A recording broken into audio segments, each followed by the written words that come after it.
Hai teman-teman, what day today? This week Friday. Hari ini kembali aku mau nyeritain soal budaya yang ada di Bali. Tapi untuk hari ini aku mau nyeritain sesuatu yang agak sedikit lebih menyeramkan. Apa dia? Hari ini aku bakal bahas tentang Calo Narang.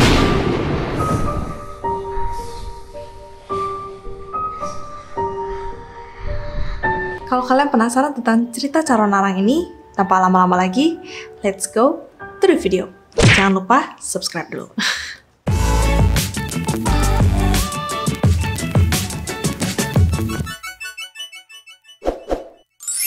Jadi Calo Narang ini adalah kisah Jawa Bali yang ditulis di abad ke-12 dan diperkirakan terjadi di 6 atau 7 Masehi.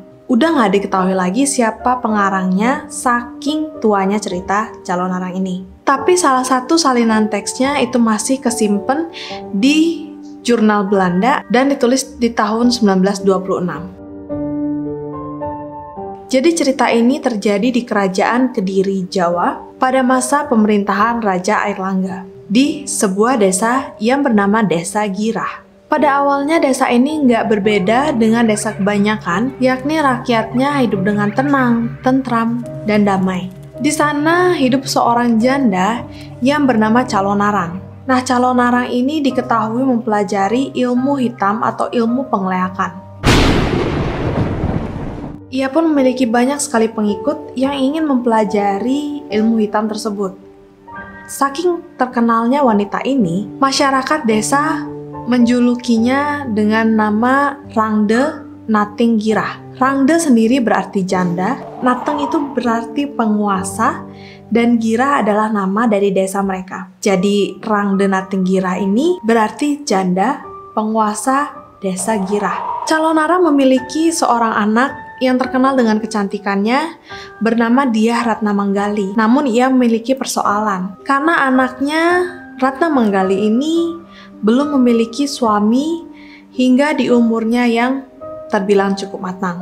Karena kecemasan ini akhirnya ia bertanyalah kepada pengikut-pengikutnya kenapa kiranya anaknya yang cantik ini tidak memiliki pasangan sampai sekarang. Setelah menyelidiki, Ibu Calo Narang pun tahu bahwa ada rumor yang beredar di desa bahwa ilmu hitam yang dimilikinya itu akan diwariskan kepada anak satu-satunya, yaitu Ratna Manggali. Karena hal itu tidak ada satu orang pemuda pun yang berani mendekati Ratna Manggali walaupun ia memiliki paras yang sangat cantik. Mengetahui hal ini, Ibu Calo Narang merasa sangat marah. Ia merasa gusar dan tidak terima karena rumor ini menghancurkan hidup anaknya. Akhirnya, ia pun mengajak pengikut-pengikutnya untuk berpesta pora di desa. Namun, pesta ini bukanlah pesta biasa. Ia merencanakan untuk menyebar sakit penyakit kepada masyarakat desa karena ulah mereka. Malam itu adalah malam Kajeng Kliwon. Seluruh penduduk desa sedang tertidur lelap. Calo Narang dan pengikut-pengikutnya pun mulai berubah menjadi bola-bola api. Ada yang besar dan ada yang kecil. Lengkingan dan suara tawanya terdengar ke seluruh desa. Anjing-anjing pun ikut melolong. Suasana desa malam itu sangat mencekam. Saking keras dan lirihnya suara yang terdengar, penduduk desa yang terlelap pun menjadi terbangun. Tapi mereka tidak berani keluar dari kediamannya. Mereka mengintip dari bilik rumahnya. Di sanalah mereka melihat bola-bola api yang berterbangan berbagai warna dan berbagai ukuran. Sampai-sampai ada celuluk yang bergelayutan di rumah-rumah mereka. Malam itu tak ada satu orang pun warga yang berani keluar. Namun fajar pun menyingsing dan pagi harinya keadaan kembali normal. Warga desa yang tadi malam ketakutan berani keluar dan mereka pun bercakap-cakap tentang apa yang terjadi di malam sebelumnya. Saat itulah mereka mendengar teriakan dari salah satu rumah warga yang merasakan sakit yang amat parah di perut. Dipanggillah tabib paling terkenal untuk mengobati warga tersebut. Tapi bukannya sembuh, sakitnya makin parah sampai warga tersebut tidak dapat diselamatkan. Tidak berhenti di situ, penyakit ini pun makin bertambah dari satu warga ke warga lainnya tanpa ada yang bisa diselamatkan. Saking banyaknya yang menjadi korban, penyakit itu pun dianggap gerubuk. Gerubuk ini adalah sakit penyakit yang menimpa banyak orang di saat yang bersamaan. Kalau di zaman sekarang ini mungkin kita sebutnya sebagai pandemi kali ya. Kalau zaman dulu namanya gerubuk. Karena hal ini banyak warga yang berusaha untuk pindah dari desa tersebut. Tapi sebelum menginjakan kaki keluar dari desa itu, mereka pun juga tidak selamat.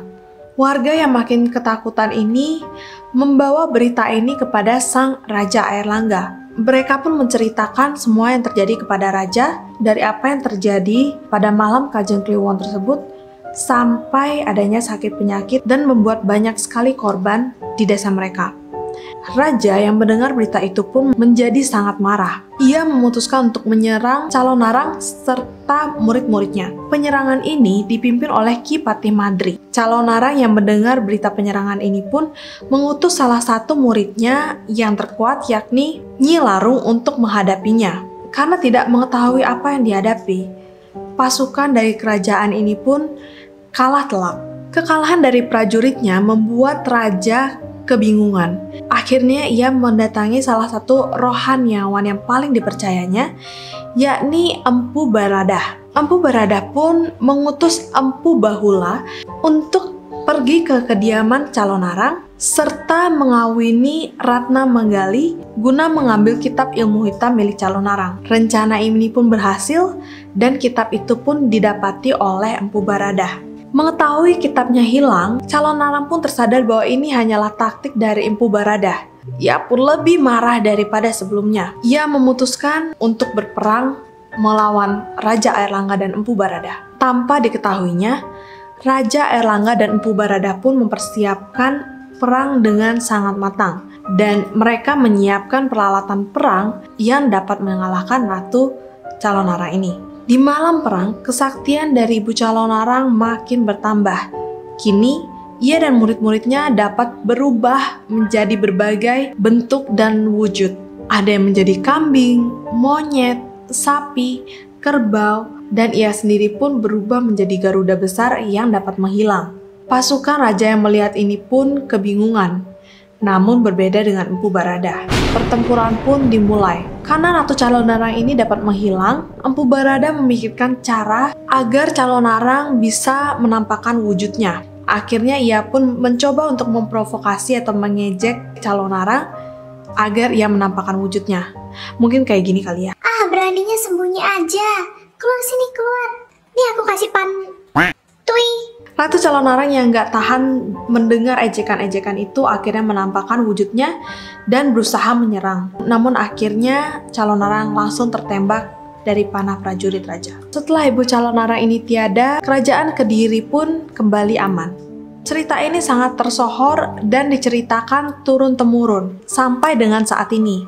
Sampai sekarang, gak cuma ceritanya yang diceritakan kembali, namun cerita ini juga menjadi pertunjukan. Cuman bisa dibayangin kan ya, kita ngedenger ceritanya aja tuh bener-bener mistis banget. Gimana kalau misalnya dijadikan pertunjukan? Ya, pertunjukannya ini pun bersifat sangat mistis banget juga. Biasanya pertunjukan Calonarang ini dipertontonkan di acara-acara spesial. Kalau di kampung aku sendiri biasanya dipertontonkan pada saat adanya upacara atau piodalan, dan di puncak piodalan tersebut dilakukanlah prosesi atau pertunjukan Calonarang ini. Siapapun boleh menontonnya.